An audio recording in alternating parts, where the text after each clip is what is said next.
So may igsoon, mas muna ko nga kinahanglan maka-understand kita sa gitawag og true conversion.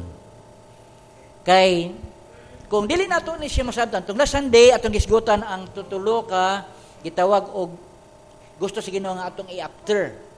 Una, that we can have that wisdom from God. Second, that we can have the knowledge of God and the knowledge of the things of God, and above all, ang iyang words. And the third, that we can have understanding. Kaya without these three, iksoon, mas stagnant ka sa gitawag og immaturity. Now, we don't want to be immature, hantun balik ang Ginoo, kaya dili ta madala, kaya ang mature rabaya ang iya sa Ginoong pakaslan. Na wala may kuandiri, wala may ato makita nga dunay kanang gitawag og matured nga musul na siya kuan kanang gitawag og sa kasal nga mapakasa siya minor ilabi nagbata pa kayo. Ang pakasal niya kanang matured pod.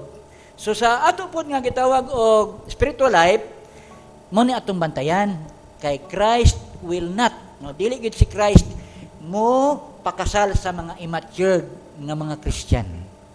Kaya nga naman, kaya ang immature nga Christian, that means to say, nga pwede niyang gi-receive ang Holy Spirit, pero diha lang sa gitawag og pinakabilo nga level.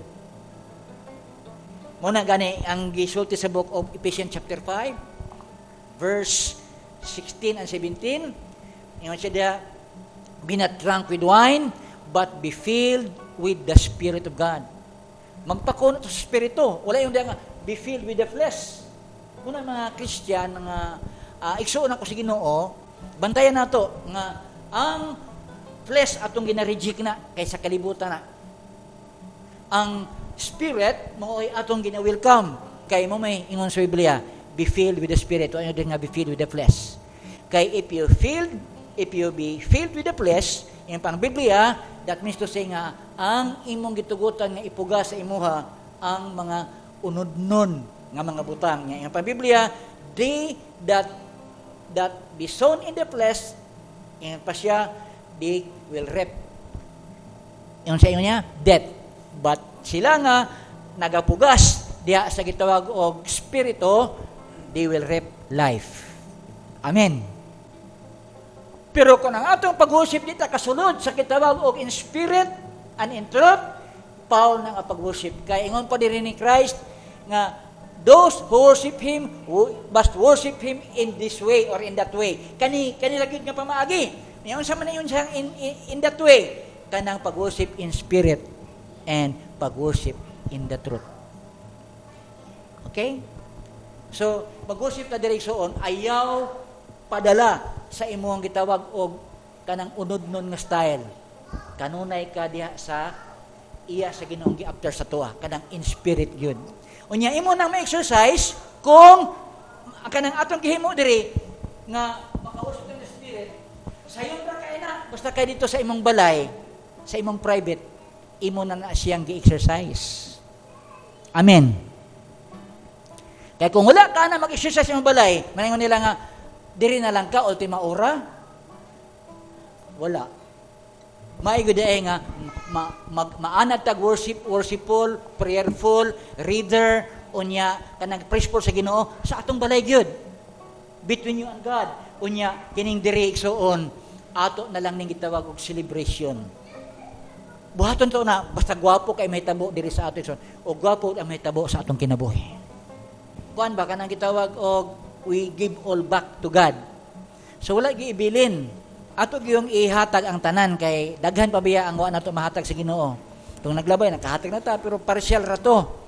Ang atong ihatag ang mga remaining. Amen. Paki-close sa kuanda J. So atong ihatag ang tanan kay kung mabalik ang Ginoo nga naay atong gipugngan nga dapat ibalik basig mo na hinungdan ngayon ang Ginoo nga I knew you not. So, abi niyo magsuon, ato gyung gina research og atong gina-discover pagyud unsa pagyud ang mga dapat nga iya sa Ginoo nga atong iuli. Unya, ato pag yung gina-discover, o ato pang gina-research, unsa pag yun? Ang kadtong mga gilong sa Ginoo, nga, wala na to makuan ba, og sa kuan pa, atong gi-unmind, wala na to gi-mind. Dapat, ato gid-i-mind ang tanan. Amen? Kay, ang Ginoo baya, sa time nga gihimo taniya, ingon ang Ginoo, matud pa niya, it is very good. But pasabot, it is complete and satisfy ang Ginoo sa paghimo sa ato. Nya, dili man gusto si Ginoo, adi man sa Ginoo ginadiman ka, kung unsay iyang gihimo nga maglisod ta, dili niya to i-require. Ang gi-require niya kanang ang mahimo nato nga gilong niya.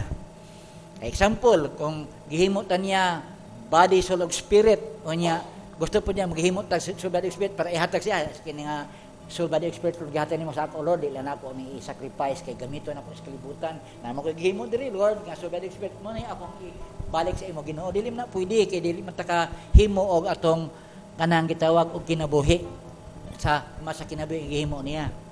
Mo nga ang ato ingon ang Ginoo, ang ato dag yung ibalik katong ingon sa kanta nga gibalik nato ang honor, atong gibalik siya ang honor, ang praise, glory og ang atong worship. So muna atong ginabalik diri pirmi. Unya sa sigita og himo ana diri to tell you dili pa na siya nakasatisfy og og kanang complete ngadto sa Ginoo. Kay nga naman tungod kay that is still kanang og sa kuan pa dili pa siya gitawag og complete. Muna nga gina-challenge ta nga dili nato gi-count nga tungod kay nakasimba ta diri na-satisfy na Ginoo sa atong pag-worship o pag-praise o pag-honor diri, dili pa kay nga naman tungod kay dunay gisulti ang Biblia nga dunay area nga didto gina-demand o ginalong po sa Ginoo nga didto himuon po nato ibalik siya ang glory nga naman.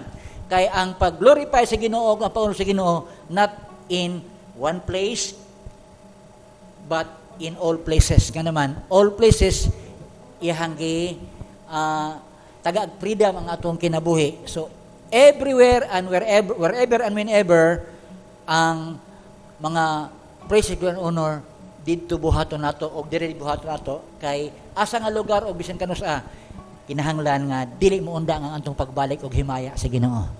Amen. Praise God, no? So ako gani kagahapon apil ko kasi senior man puro sa musulti nga karon adlaw ko no kanang murag Mother's Day na to nalimtan walay mga bulak sa third Sunday